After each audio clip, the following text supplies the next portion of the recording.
Silicon ಸಿಟಿಯಲ್ಲಿ night life ದುನಿಯಾ ಆರಂಭಕ್ಕೆ ಈಗಾಗಲೇ ಗ್ರೀನ್ ಸಿಗ್ನಲ್ ಸಿಕ್ಕಿದೆ.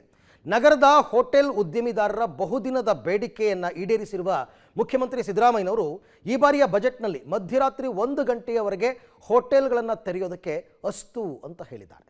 ಇನ್ಮುಂದೆ ರಾಜಧಾನಿ ಬೆಂಗಳೂರಲ್ಲಿ ನೈಟ್ ಲೈಫ್ 1 ಗಂಟೆ ತನಕ ಅಂಗಡಿ ಹೋಟೆಲ್ ಓಪನ್. ಸಿಲಿಕಾನ್ ಸಿಟಿ ಬೆಂಗಳೂರಿನಲ್ಲಿ ಅನೇಕ ದಿನಗಳಿಂದ ಹೋಟೆಲ್ ಮಾಲೀಕರು ಇಟ್ಟಿದ್ದಂತಹ ಬೇಡಿಕೆಗೆ ಸರ್ಕಾರ ಕೊನೆಗೂ ಅಸ್ತು ಅಂದಿದೆ. ಬೇಡಿಕೆ ಅನುಸಾರ ಮಧ್ಯರಾತ್ರಿ ತನಕ ವ್ಯಾಪಾರ ವಹಿವಾಟಿಗೆ ಸಿಎಂ ಗ್ರೀನ್ ಸಿಗ್ನಲ್ ಕೊಟ್ಟಿದ್ದು, ಹೋಟೆಲ್ ಮಾಲೀಕರು ಸರ್ಕಾರದ ನಿರ್ಧಾರದ ಬಗ್ಗೆ ಸಂತಸ ವ್ಯಕ್ತಪಡಿಸಿದ್ದಾರೆ. ಇನ್ನು ಬಜೆಟ್ನಲ್ಲಿ ನೈಟ್ ಲೈಫ್ ಮುನ್ಸೂಚನೆಯನ್ನ ಸಿಎಂ ಸಿದ್ದರಾಮಯ್ಯ ನೀಡಿದ್ದಾರೆ. ಬೆಂಗಳೂರು ಹಾಗೂ 10 ಮಹಾನಗರ ಪಾಲಿಕೆಗಳಲ್ಲಿ ವಾಣಿಜ್ಯ ಮತ್ತು ವ್ಯವಹಾರದ ದೃಷ್ಟಿಯಿಂದ ಬೆಳಗಿನ ಜಾವ 1 ಗಂಟೆ ತನಕ ವಿಸ್ತರಿಸಲಾಗುವುದು ಅಂತ ಸಿಎಂ ಸಿದ್ದರಾಮಯ್ಯ ಘೋಷಿಸಿದ್ದಾರೆ.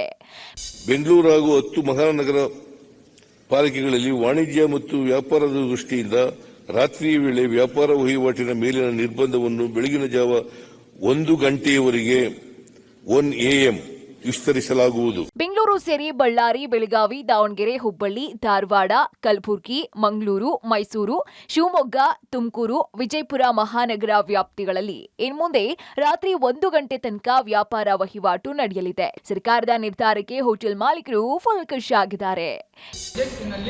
ಶಾಪ್ ಅಂಡ್ ಎಸ್ಟಾಬ್ಲಿಷ್ಮೆಂಟ್ ಎಲ್ಲ ಅಂಗಡಿಗಳನ್ನು ರಾತ್ರಿ 1 ಗಂಟೆಯವರೆಗೆ ತೆರೆದಿಡುವಂಥ ಅವಕಾಶ ಕರ್ನಾಟಕದಾದ್ಯಂತ ಮಾಡಿರುವುದನ್ನು ನಾವು ಸ್ವಾಗತಿಸುತ್ತಿದ್ದೇವೆ. ಇದರ ಜೊತೆಗೆ ಟೂರಿಸಂಗೂ ಸ್ವಲ್ಪ ಮಟ್ಟಿನ ಪ್ರಾಮುಖ್ಯತೆ ಕೊಟ್ಟಿರುವುದು ಸಂತಸದ ವಿಷಯ.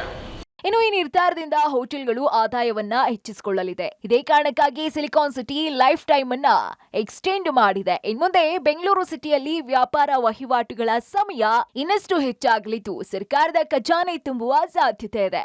ಒಟ್ನಲ್ಲಿ ರಾತ್ರಿ 10 ಗಂಟೆ ಆದ್ರೆ ಸಾಕು, ಅಂಗಡಿ ಹೋಟೆಲ್ಗಳು ಮುಚ್ಚಿ ಬಿಕೋ ಎಂತಿದ್ದಂತಹ ಬೆಂಗಳೂರು ಇನ್ಮೇಲೆ ಮಧ್ಯರಾತ್ರಿ 1 ಗಂಟೆ ತನಕ ಬ್ಯುಸಿಯಾಗಿರುತ್ತೆ. ಸಿಲಿಕಾನ್ ಸಿಟಿ ಸೇರಿದಂತೆ ಪ್ರಮುಖ ನಗರಗಳ ಹೋಟೆಲ್ ಉದ್ಯಮದಾರರಿಗೆ ಖುಷಿ ತಂದಿರೋದಂತೂ ಸುಳ್ಳಲ್ಲ.